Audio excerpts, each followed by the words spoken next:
State bank of India ఇప్పుడు supreme court తీర్పుతో వణుకుతోంది.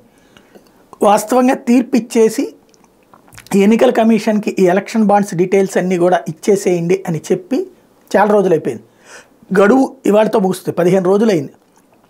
ఇంతవరకు అది తీసే ప్రయత్నం చేయకుండా, ప్రింటౌట్లు తీసే ప్రయత్నం చేయకుండా కోర్టుకు వెళ్ళి ఎలాగ వాదించి ఆపాలి అన్నదే చూసింది. దాని ఇంపాక్ట్ ఇప్పుడు ఎఫెక్ట్ అయింది. ఇవాళ సాయంత్రంలోగా లిస్ట్ ఇచ్చేయాలని చెప్పింది. ఇక్కడ అసలు పాయింట్ దాంతోనే ఇప్పుడు వణుకు ఎక్కువ అవుతుంది.